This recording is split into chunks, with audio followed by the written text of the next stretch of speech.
Hello, everyone.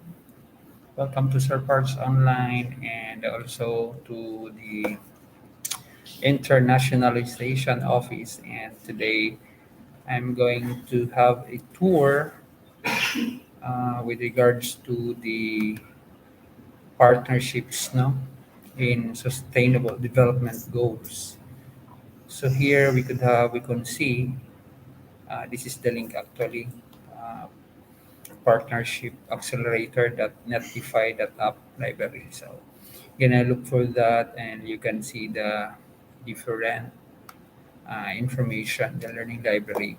And in my case today, I have a tour here as a newbie about partnerships, partnering to maximize SDG impact. So SDG is Sustainable Development Goals. As you can see here, the 2030 Agenda and the Sustainable Development Goals represent a fundamental shift in thinking in international development, recognizing the interconnectedness of a prosperous economy, a thriving society, and a flourishing environment. The 2030 Agenda sends a powerful signal that business as usual approaches do not deliver the fundamental shifts our planet requires for countries to deliver a sufficiently high quality of life to all their citizens while operating within sustainable natural resource limits.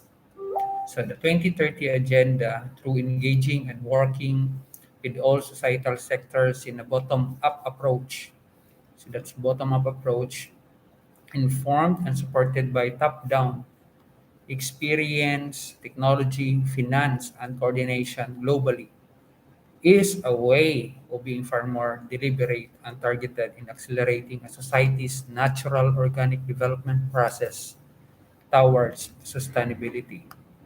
So here we could see the contrast between the MDG and the SDG eras of international development.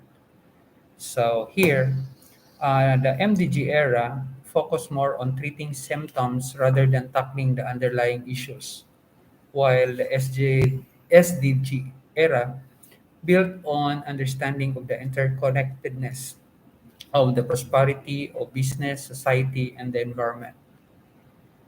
Here, governments, development community responsible for delivering development, while in SDG era, all societal sectors, and that includes business, recognized as key development actors and part of the solution. So everybody is included.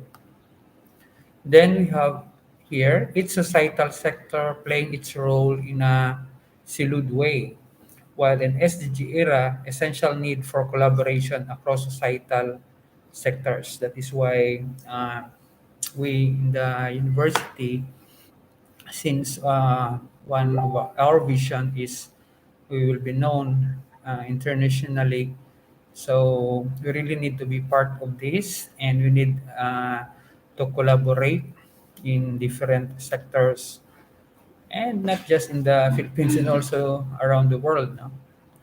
Next would be focus on specific issues in specific geographies in order to achieve sufficient concentration of effort and achieve impact. While SDG era need for holistic approaches across issues and geographies to tackle systemic challenges. So more or less in SDG era, it's not just a specific place, no. It's about all. Then next would be most funding linked to the achievement of short-term outcomes. So the funding are short-term, and while the SDG era is long-term investment required for transformational change. So the funding is long-term.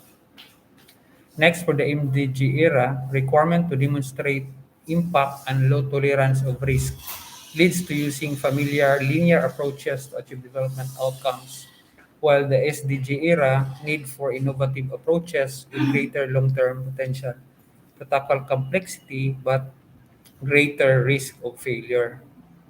So there's innovation. No? In MDG era, top-down planning, development by design approach, so from top-down.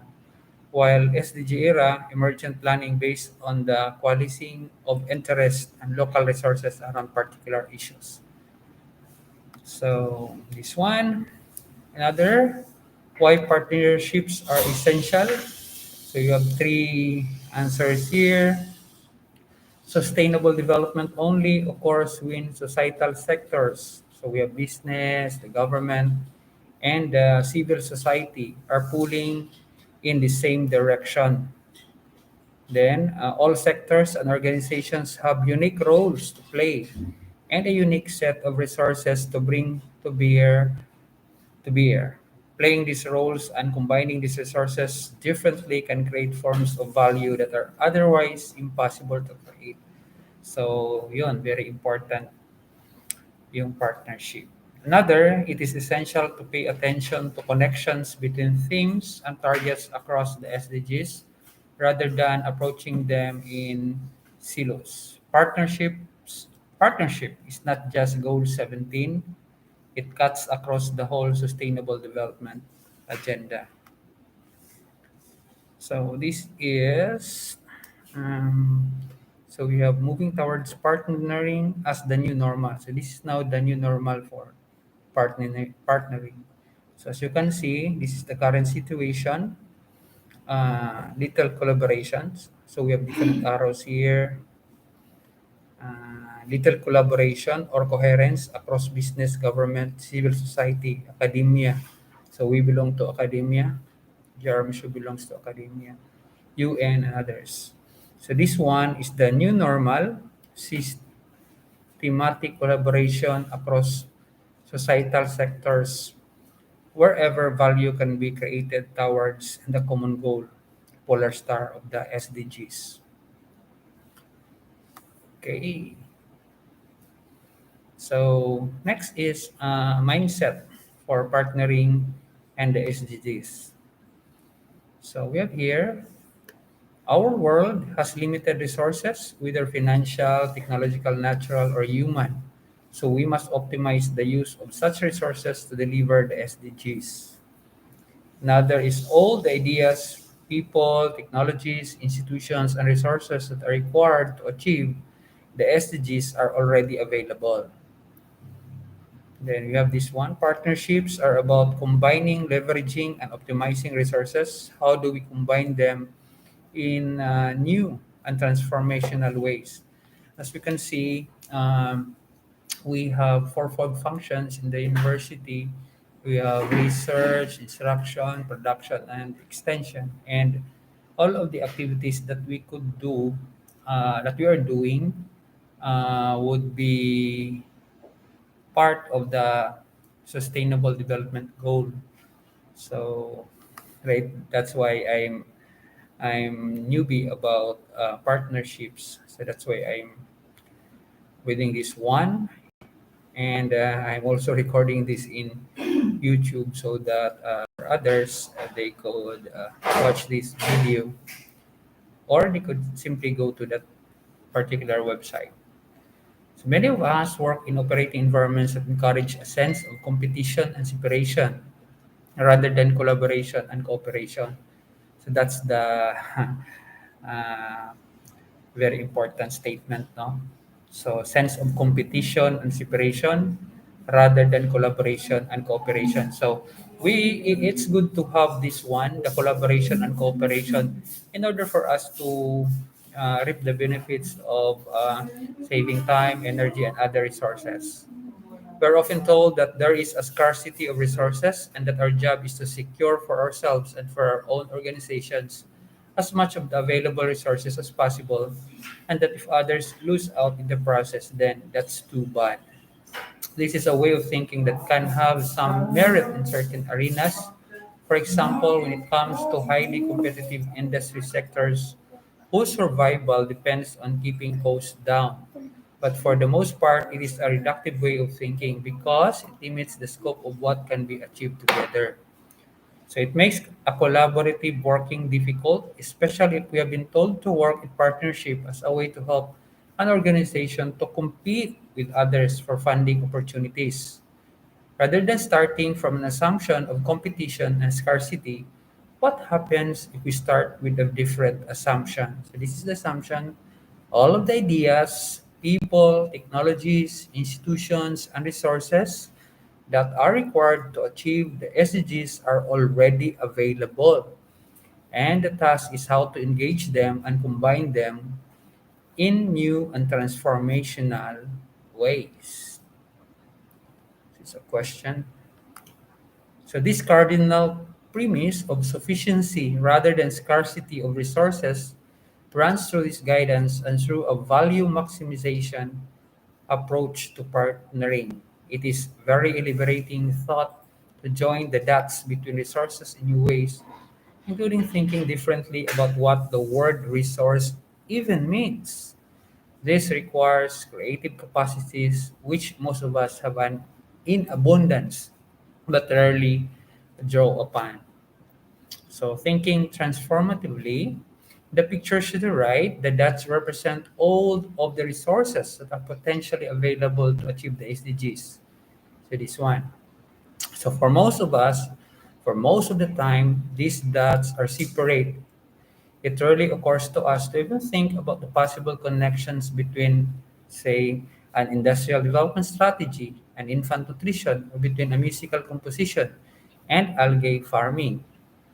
Sometimes, however, these connections are made, as you can see here, and we draw some tentative lines between seemingly disparate fields and areas, as you can see here.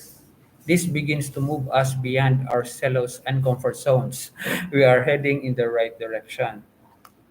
But what if we give ourselves the permission to completely redraw the connections between the resources available to meet the SDGs?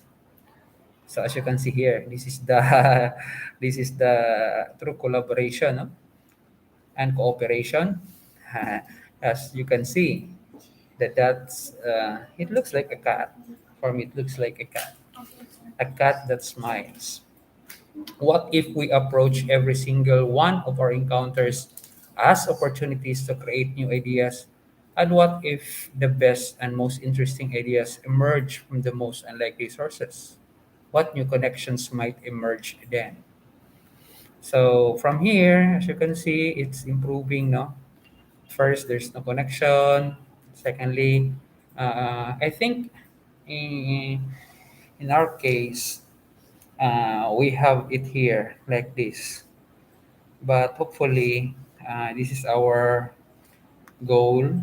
Next goal, we could have good collaboration, better collaboration in our next projects. So defining and categorizing partnerships. So what exactly is meant by the term partnership? The term partnership is used to describe a wide range of forms. This often leads to confusion and miscommunication. This guidance uses the following definition, which is aligned with formal United Nations definitions. It is an ongoing collaborative relationship between or among organizations from different stakeholder types. So you have here from different stakeholder types, aligning their interests around a common vision, combining their complementary resources and competencies, and sharing risk to maximize value creation towards the sustainable development goals and deliver benefit to each of the partners. So we have here ongoing collaborative relationship between or among organizations. So partnerships are more than a quick one-off project. So the they usually require considerable time and effort to develop and commitment from all partners to work together. So it's not just one-off project. And from different stakeholder types, aligning their interests around a common vision. So we have multi-stakeholder partnerships, MSPs, can only happen where there is a clear alignment of interest. So um, now I can see. Uh, Now I can see in our form, we have our form TTTO. Uh, I'm going to make a video for that, for the form. That's why there's an area there wherein there is partnerships. And hopefully in our next extension programs or research programs, we could have many partners, so that we're going to look at the interest of these partners in order to achieve that particular goal. No? The next is combining their complementary resources and competencies. MSPs, these are multi-stakeholder partnerships, are able to deliver more, including greater innovation through the complementary and diversity of resources the different sectors are able to bring to the table. Like for example, if we're going to make an extension program in agriculture, so we could connect with the Department of Environment and Natural Resources and also the local government unit, barangay. Yeah, that's it. And that is already considered MSPs. No, they have their resources that could help in realizing that particular goal. And sharing risk. Sharing risk within MSPs help to ensure engagement and build equity and trust among partners. So sa partners, kailangan meron talagang trust kasi pag walang trust, mawawala yung partnership. And then to maximize value creation towards the SDGs. So MSPs are all about value creation, being able to deliver benefit and impact far greater than the sum of the parts and deliver organizational benefit to each other partners. So for partners to remain engaged, all partners must gain value from their involvement. So lahat na may benefits na nakukuha, may value na nakukuha sa partnerships. Okay, next. So partnership spectrum. Partnership spectrum showing the range of different types of partnership for SDGs. So number one, leveraging others' resources from my organization. This one. And number two, doing traditional development better. So you could have combine and integrate transformational development. We have system transportation.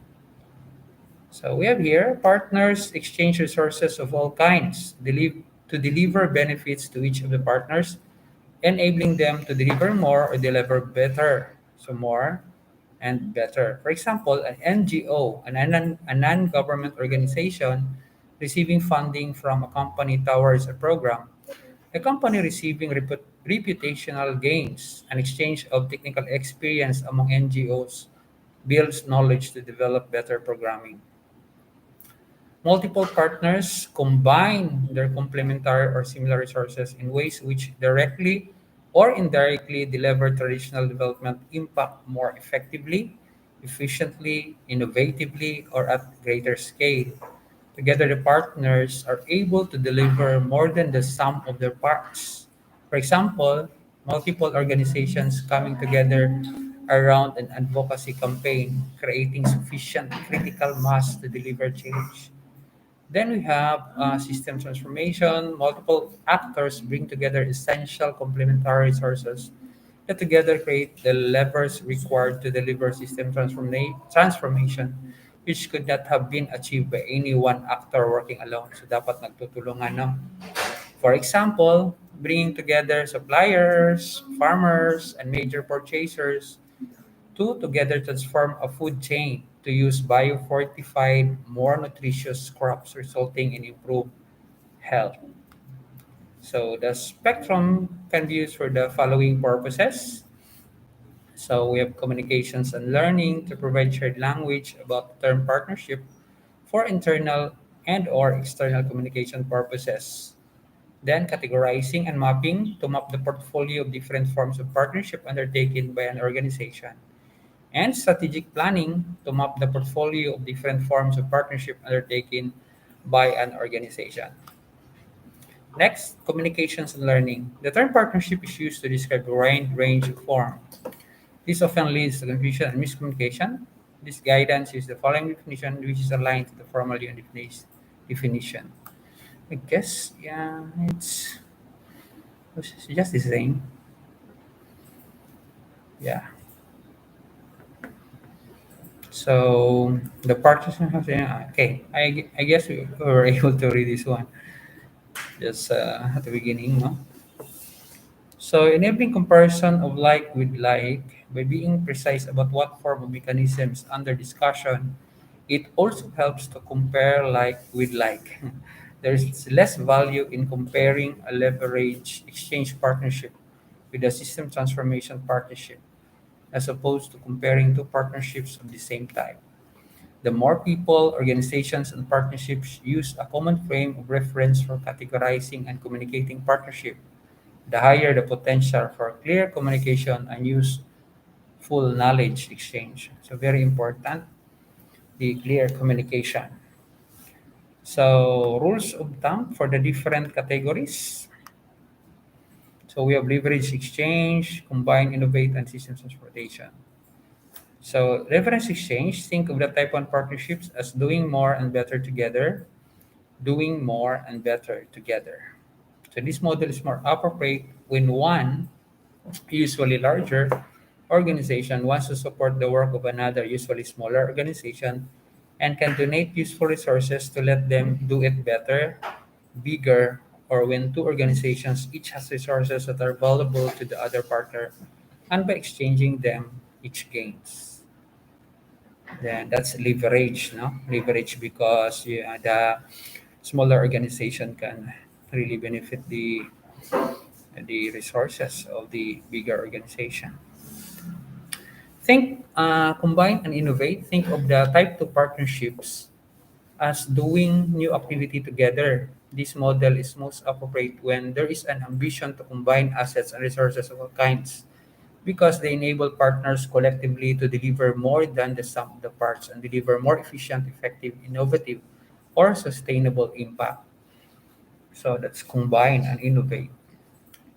Then the third type, which is systems transformation, think of the three type 3 partnerships as doing change together. So this model is most appropriate when there is a complex and deep-rooted issue that requires multiple stakeholders to collaborate towards systems level or structural change. So these are the three types: type 1, leverage; type 2, combine, innovate; and type 3, systems transformation. Mapping.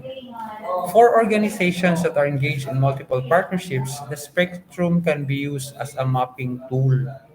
Specific partnership examples can be identified within each type by one large organization to assess its partnership portfolio or by multiple organizations to compare partnerships within a category. The spectrum reflects different objectives and levels of ambition, and partnerships partners should feel supported wherever they happen to be positioned in the spectrum. In practice, the categories are not separate, which is why we use the language of spectrum. Many partnerships contain multiple elements, so care should be taken in using the spectrum in this way. So we have strategic planning. The spectrum can also demonstrate a sense of evolution and serve as a way for an organization to think about the level of ambition it would like to put behind its partnering efforts. The boundaries between each category become less important than the increasing complexity, increased diversity of partners, complexity of measurement, and increased scale of impact. By the way, impact is very important in our extension programs and also in research. No? All types of partnership are necessary and important. Not all partnerships can or should be transformational in nature. For example, in humanitarian or fragile situations, transformational development may not be appropriate or even possible. Yeah, that's true. Uh, let's try to play this one. Can we play this? This Partnership Insight is an edited version of a podcast from Business Fights Poverty, and you can hear the original conversation by searching for Business Fights Poverty wherever you get your podcasts from. You're about to hear from Katie Heist in conversation with two very experienced partnership practitioners, Chris Anderson from Practical Action which is a large NGO, and David Nash from the Zurich Foundation, which is a corporate foundation. They are both actively involved in the Zurich Flood Resilience Alliance, which is a really interesting partnership which combines and integrates resources from a diverse set of partners in order to build community resilience in flood-affected areas.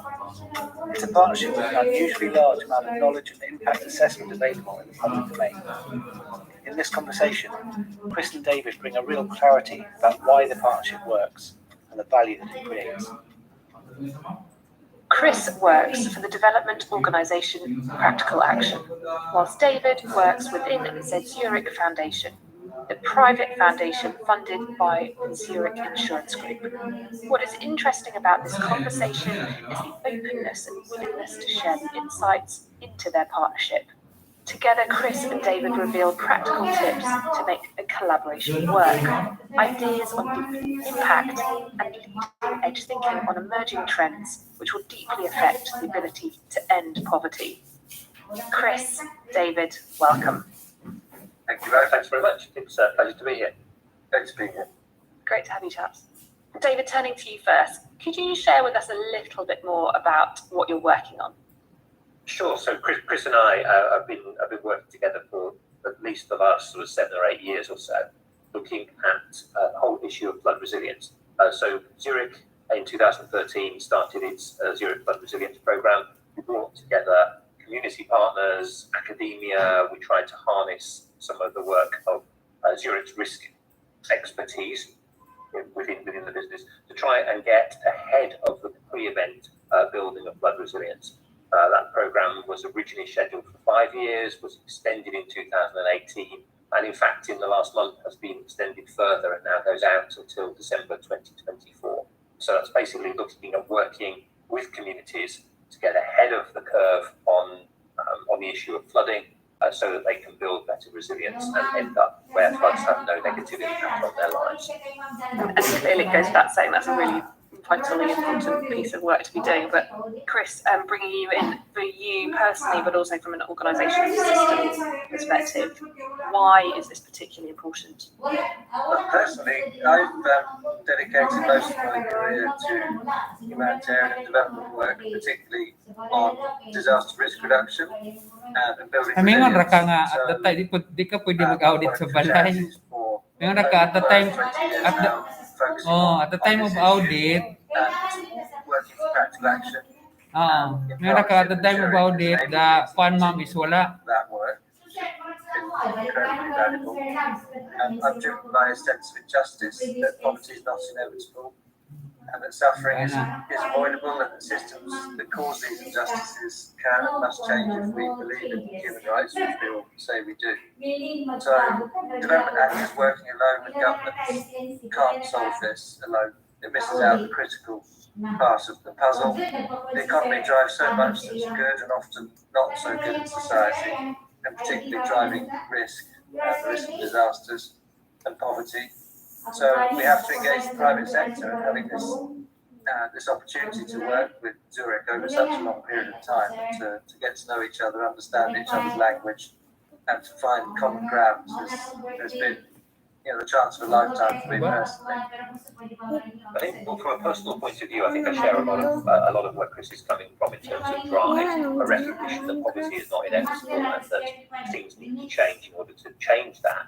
Where I think the other angle from an importance point of view comes along is also a desire to actually make the corporate sector a better player in this whole equation. All of the different sectors that the world is split up into, whether that's government, whether that's corporations, whether that's the development sector or volunteering or whatever it happens to be, all have a part to play in the way in which the world works. And in my view, for too long, business has lived up to Milton Friedman's view of business. The only business of business is business, and actually it's not. The responsibilities that a business has go much wider than that, and the resources that they have can be harnessed in a much more effective way. So I mean, the thing that drives me about this whole partnership is about finding ways in which we can really harness whatever it is that the corporation is good at. So it's not just the fact that it's got resources of a financial nature, but also its expertise, its skills, and its desire for an improvement in the world to try and harness that for the betterment of people. It's not blind kind of disinterested or selfless, because frankly the only way business is successful is if society is successful. Successful businesses rely upon societies being able to harness and utilize the business. So it's really important, I think, from a business perspective as well, to try and work and harness what we can for the betterment of society. So David, Chris, I'm really keen to get into practical ways of learning from your collaboration and from your partnership. What would you say are the key things that you would share with others who are embarking on such partnerships or collaboration? Chris, perhaps we could start with you first. The best solutions to problems are those that are arrived at by bringing people with vested interests together to share their perspectives. People are perfectly capable of deciding for themselves what their priorities are, and they'll usually take the right decision if they have all the information and they keep learning together about the changes they're facing, in particular climate change.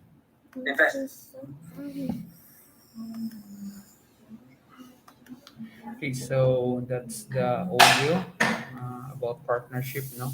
So very important to involve many sectors in our different goals, no? SDG goals. We have to connect with other partners, the people around the ground, government, the business sector, NGOs. That's it. So thank you very much, guys, for watching our.